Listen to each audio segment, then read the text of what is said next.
4장 31절입니다.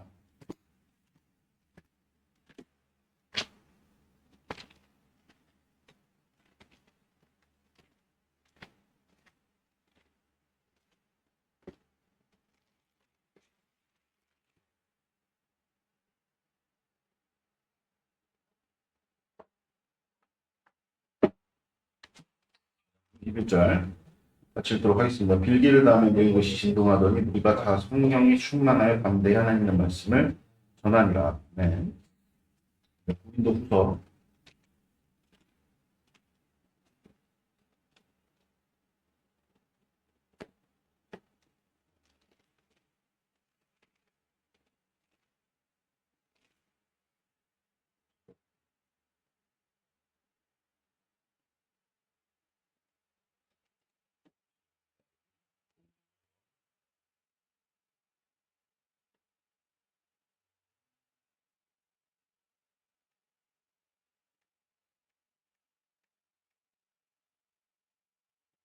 6장 13절입니다.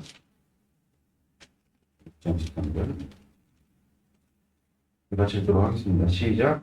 내 자녀에게 말하듯이 하노니 보답하는 것도 다시 하겠습니다. 시작.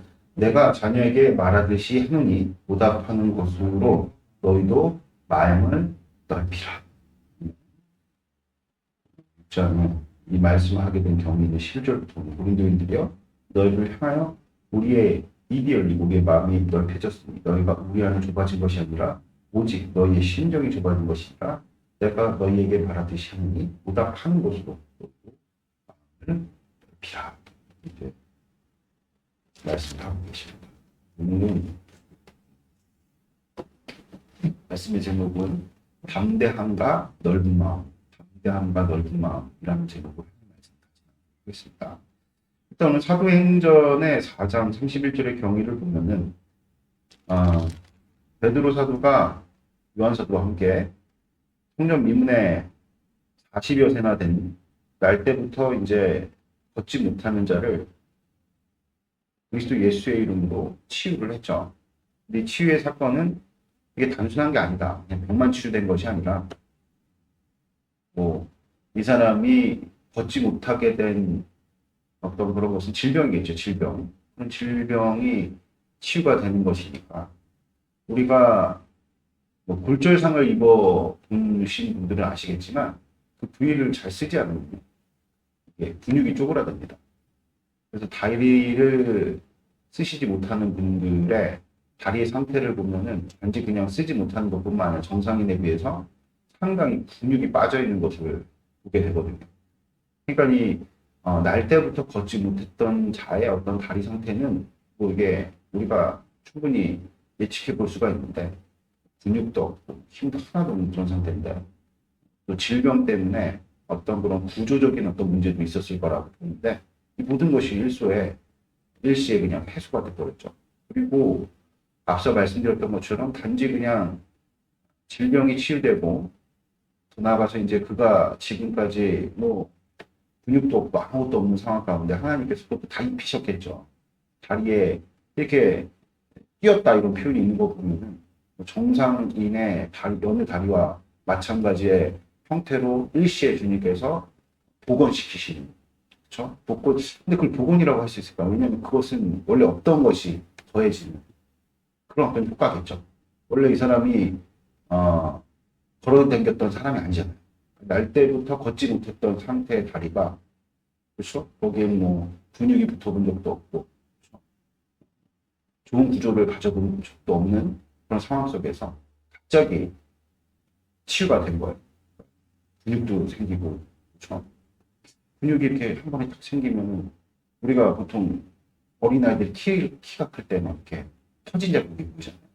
피부가 갑자기 그런 어떤 근육량이 늘어났을 때 피부가 버텨내야 되는데 그런 것들도 성경에 피부가 버텨내지 못했다 이런 표현도 없는 거 보면 그냥 일시에 완전히 정상인의 것처럼 돼버렸죠. 그러니까 없는 것이 더해진 위에서 유가 창조된 그런 역사인데다가 더 놀라운 것은 육체의 일은 그렇다 칠지라도 걷는다는 것에 대한 지식과 경험이 그냥 한 번에 마치 컴퓨터가 다운로드 하듯이 지금 이 다운로드 하면 좀 발음이 이상 다운로드 하듯이 갑자기 그냥 한 번에 내림받은 거죠. 이런 엄청난 센세이션한 사건이 딱 일어나니까 수많은 사람들이 이 베드로와 요한과 성전 미문에 날 때부터 걷지 못한 자를 중심으로 모여들었단 말입니다. 이것을 유대 당국은 소요로 인식을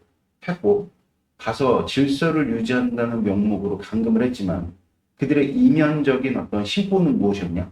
그들의 어떤 그런 권위나 그들의 자리가 위협받는 어떤 그런 현실에 대한 두려움으로 이제 예수님을 전하는 것을 어떻게 했어요? 방해하는 거죠. 그보다 더 이면적인 영적 현실은 뭐 시기 질투죠. 악한 마귀에 하나님의 영광이 드러난 것을 그 꼴을 못 보는 거죠. 그래서 어떤 식으로든 이 사도들을 방해하고자 또 예루살렘 교회를 방해하고자 위협을 했단 말입니다. 그런 상황 속에서 이제 베드로 사도가 너희가 하나님의 말씀을 듣는 것과 사람의 말을 듣는 것 중 어떤 것이 옳은지 하다 하면서 유대 당국의 그런 어떤 권면을 최종적으로 거부를 했단 말입니다. 그럼에도 불구하고 유대 당국이 풀어줄 수밖에 없었죠. 왜냐면은 감금을 해야 될 만한 어떤 그런 특별한 명분이 없었기 때문에. 그러니까 뭐 우리나라 현행법에도 사람을 잡아서 의심이 됐을 때는 뭐 잡아서 구속을 할 수 있지만 그 구속을 하는 과정 속에서 조사를 했는데도 그 어떤 죄가 분명하게 드러나지 않으면 몇 시간 내에 풀어주는 어떤 그런 법들이 있잖아요. 그렇지 않아요? 김영우님 경찰서에 이렇게 구금이 됐다가도 조사를 계속 잡아둘 수 없잖아요. 뭐 영장 청구를 하고 판사가 판결을 해서 뭐 구속 수감을 결정하지 않는 이상은 어떤 집행부가 가지고 있는 권한은 한시적인 것처럼 당시에도 그런 거죠. 계속 잡아둘 수는 없는 겁니다. 왜냐하면 명분이 부족하기 때문에. 그래서 울며 겨자 먹기로 풀어주는 그런 과정 속에서 끝까지 위협을 하죠. 이게 마귀의 아주 끈질긴 명목입니다. 명분이 없으면 그냥 풀어주면 되는데 끝까지 포기치 않는. 그럼 우리 주님께서 끈질기신 다음에 어쨌든 그래서 이 담대함으로 그들의 권면을 수용하지 않고 수용하고 안 하고 굉장히 중요합니다. 그냥 지금의 상황을 모면하고자 타협을 해버리잖아요. 그러면은 한동안 여러분들 뭐 우리가 회개하고 또 주님께서 기회 주실 수 있지만 그러니까 악한 마귀가 항상 우리 가운데 역사를 시작할 때 말이나 생각, 관념으로부터 시작된다는 사실을 여러분들 잊지 마셔야 돼요. 그러니까 아담과 하와가 선악과를 따먹는 그 행위가 어디로부터 나왔느냐? 그의 말을 들으면서 한마디로 얘기해서 마귀가 심겨놓은 생각을 내 마음으로 받아들이면서 행위가 파생이 된 거거든요. 모든 죄는 그렇습니다. 그래서 그 죄된 행위로 말미암아 이제 저주 같은 현실이 우리 삶 가운데 임하게 된다는 사실. 그래서 여러분들 우리가 마귀가 주는 어떤 관념이나 생각에 편협되면 안 돼요. 그러면 늘 깨어 있어야 된다. 다행히 이제 사도 베드로는 성령 충만해서 이 같은 유대 당국이 끝까지 그들의 마음 가운데 스며들게 할 만한 강한 어떤 위협을 발휘를 했음에도 불구하고 최종적으로 베드로 사도가 거절을 했단 말이에요. 그리고 공동체로 들어왔어요. 근데 공동체는 또 어떨까요? 공동체는 여러 사람들이 모여있지 않습니까? 그 가운데는 유대 당국의 이러한 위협 속에서 두려움에 빠진 자가 그냥 있을 수 있잖아요. 그러니까 모든 사람이 다 강하지 않아요. 공동체는. 그렇죠? 이렇게 악한 마귀가 그래서 이 목자를 치면 양떼는 흩어지거니와 여기에 대해서는 실패를 했지만 이 베드로 사도를 위협하는 그 일로 말미암아 교회가 위화감을 갖게 되었겠죠. 아무래도. 그래서 돌아와서 베드로 사도가 첫 번째로 한 일이 무엇이냐면 함께 모여가지고 기도하는 거죠. 생각의 차이는요. 여러분들 사람의 힘으로 극복하죠. 무슨 내용인지 아시겠죠? 믿음이라는 것도 다 로마서에 보면은 분량의 차이가 있다 그러잖아요. 그렇죠? 어떤 사람 믿음이 좋고 어떤 사람 믿음이 적고 근데 그러한 상호간의 차이 가운데서 서로 정죄하는 일들이 벌어지는 거예요. 그래서 사도 바울이 분명하잖아요. 단단한 음식을 먹는 사람들을 너희들이 판단하지 말라. 그렇죠? 그리고 또 단단한 음식 먹는 자들은 가고 율법주의적으로 정죄하지 말라. 이런 식의 이제 권면을 로마서에 기록하고 있다는 거예요. 그러니까 믿음의 차이도 극복하는 것이 사람의 힘도 안 된단 말입니다. 무슨 말씀인지 아시겠죠? 이 같은 외부에서 오는 어떤 공격으로 말미암아서 외부의 공격이 그래서 항상 우리가 전쟁을 치를 때도 보면은 자중질환을 일으키게 하려고 무엇을 퍼뜨립니까? 헛소문들을 퍼뜨리잖아요. 그렇죠? 계속해서 교란시키려고 그렇죠? 그 여러 가지 그 거짓 정보들을 흘리고 소문을 퍼뜨리는 그런 것들이 이제 전쟁의 하나의 전략이듯이 마귀도 그것을 아주 쉽게 사용하죠. 아주 어떻게 보면 비겁한 전략이라고 할 수 있겠으나 그게 마귀의 주된 전략입니다. 그래서 이 사도 바울과 요한을 위협하는 그 일로 말미암아서 이 공동체를 교란시키는 그런 일들을 이 베드로 사도가 그냥 혼자서 받아들이지 않았다고 해서 그건 개인의 문제로서 이제 받아들이지 않는 것이고 베드로 사도와 요한 사도는 어떤 자들입니까? 지도자들이잖아요. 지도자의 관점을 가지고 공동체를 볼 줄 알아야겠죠. 그래서 그들이 돌아오자마자 한 일이 무엇이냐면 기도하는 거죠. 이게 중요하다는 거예요.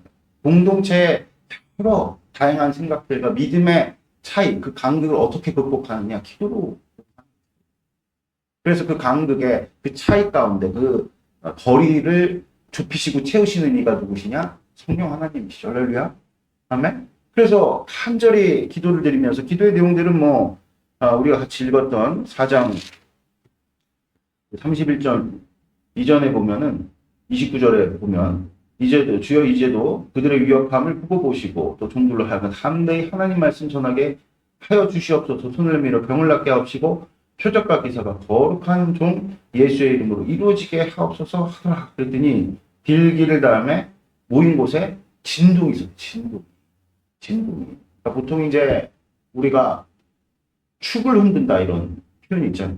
그러니까 지진이 일어나는 것은 지구의 중심 축이 흔들린다. 뭐 이런 어떤 그리고 이제 지진이 일어났을 때는 이제 집안이 판세가 흔들린다. 판세가 이게 상징적인 의미가 좀 있다고 생각을 합니다. 기도를 했는데 갑자기 막 진동을 했대. 이게 어떤 의미일까? 하나님께서 아예 판세를 바꾸시는 것. 그러니까 자 보세요. 지금 모든 유대 당국과 그 베드로 사도가 이제 이 교회 공동체에 어떤 그런 헤게모니 이 싸움을 지금 벌이고 있는데 지금 유대 당국이 그러니까 배후에서 악한 마귀가 어떤 일들을 벌였냐면은 가가지고 그렇잖아요. 미혹하는 거란 말이에요. 누구를? 하와를. 그렇죠? 그래서 그 모든 영적인 주도권을 판세를 자기가 딱 붙들어갖고 하와의 마음 가운데 의심을 품고 똑같은 일들을 지금 벌이는 거죠. 처음에는 베드로 사도와 요한 사도를 무너뜨리려고 했는데 그게 여의치 않으니 그것이 이제 공동체로 스며들었단 말입니다. 그렇게 해서 마귀가 가진 어떤 헤게모니 이게 무엇이냐면 마귀가 헤게모니를 가지면 어떤 일들이 벌어지느냐 시시비비에 빠진단 말이에요. 이게 아주 그래서 이러한 어떤 역사를 계속해서 공동체 가운데 뿌리는데 그 대표적인 예가 히브리파 가부와 헬라파 가부 간의 싸움이에요. 그렇게 해서 어떻게 하려고 그럽니까? 모든 사람들이 시시비비에 빠지게 만들어버리는 거죠. 그러니까 이제 사도들이 그때 깨어 있었잖아요. 우리가 기도와 말씀하는 것에 전무해야 되는데 이런 사소로운 일들까지 우리가 감당할 수 없다 해서 세운 것이 집사들이죠. 그러니까 마귀가 역으로 당했죠. 그러니까 늘 우리는 깨어 있어야 된다. 무슨 얘기냐? 지금 유대 당국이 억울하게 예루살렘 교회 지도자들을 핍박했단 말입니다. 그러면 당연히 여러분들 예루살렘 교회가 유대 당국에 대해서 어떤 마음을 가지겠어요? 감정적으로 좋지 않은 마음이 있죠. 그렇게 돼버리면은 어떤 일들이 벌어집니까? 그들의 마음 가운데 네가 옳으냐 내가 옳으냐 이런 것들을 따지기 시작하면서 어떤 오류를 범하게 되냐면 어쨌든 유대 당국 가운데 그들이 권세를 가진 것은 누구의 뜻이죠? 하나님의 뜻이요. 로마서 말씀 가운데 뭐라고 기록되어 있느냐? 이 세상 모든 권위는 하나님께서 부여하신 것이다. 그러니까 물론 이제 베드로 사도와 요한 사도를 투옥시킨 사안에 대해서는 시비비비를 가릴 때 분명 유대 당국이 부당한 어떤 처사를 지금 베드로 사도와 요한 사도에게 행한 것이죠. 그렇죠? 거기에 대해서 부당함을 느끼고 저항하는 순간에 자칫 그 저항이 정교하지 않으면 하나님께서 세우신 질서를 거스리는 오류를 이 공동체가 범할 수 있단 말이에요. 그럼 여러분들 거룩성이 훼손되죠. 그럼 교회가 거룩성이 훼손되면은 여러분 시시비비는 따져갖고 옳음을 사람의 어떤 그런 논리 속에서 취할 수는 있어도 그런 능력이 나타나죠. 아멘? 그러니까 주님께서 아예 지축을 흔드시면서 판세를 바꿔버립니다. 사람들의 그런 어떤 시시비비에 관한 그런 빠질 수 있는 여지를 아예 이스라엘 백성 그 예루살렘 교회에 주님께서 마음을 넓히시면서 더 큰 관점을 주시면서 마귀의 판세를 벗어나게 하는 것으로 주님께서 지금 땅을 흔드셨다. 이런 어떤 상징적인 의미로 받아들여도 저는 충분히 가능한 이야기다라고 저는 생각을 합니다. 할렐루야. 아멘. 그러면 그러니까 왜 아니 그러면 안 그러면은 주님께서 땅을 뭐로 흔들어요? 아무 이유가 없이. 무슨 뜻이냐? 마귀가 상정하는 모든 판세가 깨져버렸다. 흔들려버렸다. 흔드는 거죠, 주님께서. 흔들어버리는 거죠. 그래서 그 위에 쌓아놓은 모든 마귀의 공적들이 다 무너지는 것이죠. 마귀가 쌓아놓은 모든 논리 체계가 다 무너지는 것이죠. 그러면서 사람들이 마귀가 시시비비를 걸어왔던, 그러니까 우리가 있잖아요, 여러분들. 그렇게 애들하고 안 싸우잖아요. 애들하고 싸우면 애들과 똑같아지는 거죠. 강윤이가 와가지고 장난감, 근데 제가 가지고 있는 무슨 뭐 볼펜이 하나 있는데 그거 가져갔어. 근데 내가 애기 같은 마음으로 너도 이제 그거 가지고 딱 바꾼데 왜 가져가냐. 이런 어떤 그런 애기 같은 마음을 가지면은 다툼이 되죠. 그러나 보통 그렇게 해요. 어른이잖아. 아빠잖아. 넓은 마음. 근데 애기한테 그렇게 중요한 문제란 말이야. 족버리는.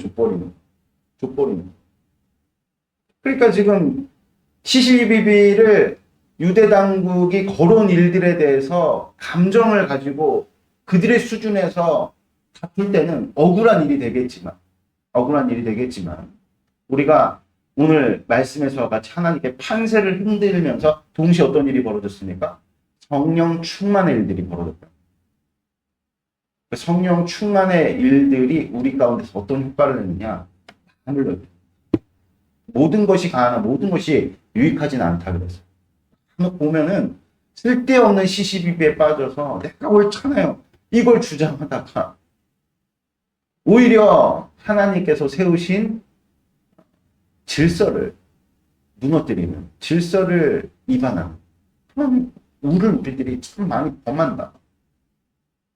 우리가 살을 내주고 뼈를 취해야 되는데 도리어 그 얼마 안 되는 그 살을 내가 어떻게 해보겠다고 그냥 모든 뼈 구조가 일단 초가상간을 다 태우는 거죠. 뭐 잡겠다고, 부더기 잡겠다고. 부더기 맞나요? 빈대인가요?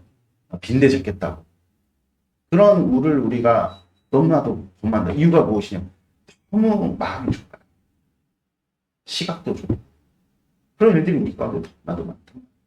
우리가 왜 기도를 해야 되느냐? 여러분들 공동체가 왜 기도를 해야 되느냐? 지금 공동체 안에 분쟁이 벌어질 수도 있어요. 이런 문제들. 야, 우리가 지금 중요한 것은 얘들하고 지금 분쟁하는 것이 아니다. 그러면서 이제 마지막에 이 교회에 주신 하나님의 복된 사명이 무엇입니까? 하나님의 그 말씀을 어떻게 전해야 된다? 담대히 전해야. 여기에 우리가 집중을 해야 되는데, 어떤 사람이 손을 들면서 그래도 이건 부당한 거 아닙니까? 뭐 우리 맨날 억울하게 당하기만 합니까? 저는 분떡 쪄져서 저는 좀 살 수가 없습니다. 이런 식으로 나오기 시작해서 내분에 빠져버리면 안 되잖아요. 그렇죠? 그러니까 이런 어떤 생각의 차이를 메울 수 있는 성령 하나님의 그런 놀랍고도 복된 역사로 말미암아 마귀의 판세가 완전히 뒤집히는 공동체 하나가 돼야 되겠죠. 할렐루야. 그러려면 모든 사람들의 마음이 어때야 되겠어요? 베드로 사도와 요한 사도와 같아야겠지. 넓혀지는 그런 은총을 오늘 주님께서 우리 가운데 주시죠. 지혜로움은 좀 더 멀리 볼 수 있는 시간. 아멘? 좀 그 멀리 볼 수 있는 시간은 어디부터 파생이 되느냐? 우리의 넓은 마음으로부터. 마음이 넓혀진다는 것은 어떤 의미일까요? 여러분, 우리가 가치를 봐야지. 자꾸 시시비비에 빠지는 거예요. 뭐든지. 하면 우리 일상의 삶이든 사역이든 우리가 좀 넓게 전체를 좀 바라볼 수 있는 그걸 이제 누구의 시각이라고 어른의 시각이라죠. 그래서 우리가 그리스도를 믿고 가는 것으로 자라나는 자라나는. 그런데 우리가 속해 있는 이 세상에 공동체 안에서 누구보다도 마음이 좀 뭐 말만 하면 맨날 피시 감정적이고 맨날 시시비에 빠져버리고 우리가 예수님 믿는 것이 여러분들 얼마나 우리의 삶 가운데서 구역인 질부 그리스도의 향기가 나타나야 되는데 이게 흘러가야 되는데 그것을 나의 자기 의로 좁은 시각으로 좁은 마음으로 가둬두고 있으니까 이게 나중에 악취가 됩니다. 악취가 됩니다. 아멘. 향수도요. 너무 이렇게 진하게 뿌리면은 지독하잖아요. 은은하게 날 때 그게 향기로운 거 아니겠습니까? 우리가 그러니까 좀 더 여유를 가지고 좀 마음, 좀 긴 호흡을 가지고 멀리 볼 수 있는 그런 눈이 생각에도 필요하고 우리 교회 안에서의 어떤 그런 관계에서도 필요하고 더 나아가서 교회는 여러분들 모든 이 세상의 본질이잖아요. 본질. 교회에서 행하는 모든 행태들이 세상으로 무슨 뭐 플라톤의 이데아 이론처럼 이상의 어떤 내용들이 이제 동굴 그런 거 있잖아요, 여러분들.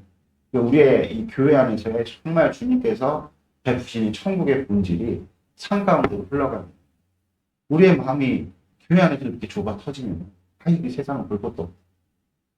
아멘? 그래서 오늘도 우리에게 주신 이 말씀, 오늘 아침에 우리에게 주신 새벽에 이 본문을 근거로 우리에게 주신 메시지를 분명하게 예수님 믿는다는 것은 무엇이냐? 사도 바울의 본명과 같이 우리의 마음 넓히 할렐루야 좁아 터진 우리의 그런 시각들이 넓어진다. 그래서 우리는 기도가 필요합니다. 아멘? 우리의 마음을 바꾸시는 이는 누구십니까? 성령 하나님이시다. 더 나아가서 우리 교회 어떤 지체들이 어떤 우리가 볼 때 서로 상호간에 시각이 다 똑같지는 않다 그랬잖아요. 이렇게 좀 뭔가 어른스러운 시각과 마음을 가질 필요가 있는데 그걸 자꾸 사람의 말로 설득하려고 그러고 완력으로 넓히려고 그러고 더 좁아지죠. 그래서 장로들에게 성경에서 권면하고 있는 것이 무엇이냐? 자꾸 그 청년들이라든지 가르침을 받는 대상들을 노엽게 하지 마라. 이건 부모들에게도 똑같습니다. 노엽게 하면 어떤 일들이 벌어집니까? 반작용이 일어나죠. 좁아져. 어떻게 해야 됩니까? 함께 기도해요. 할렐루야. 아멘. 그래서 우리가 성령 충만함을 받아서 오늘 성경에 기록된 것과 같이 여러분들 악한 마귀가 쌓아놓은 모든 논리적 판세가 땅이 진동하듯이 다 흔들려 버려서 다시 한번 하나님께서 세우시는 복된 영적인 질서로 재편되어지는 우리 교회와 여러분들의 삶이 되시기를 주 예수 그리스도로 축복드리겠습니다. 하나님 아버지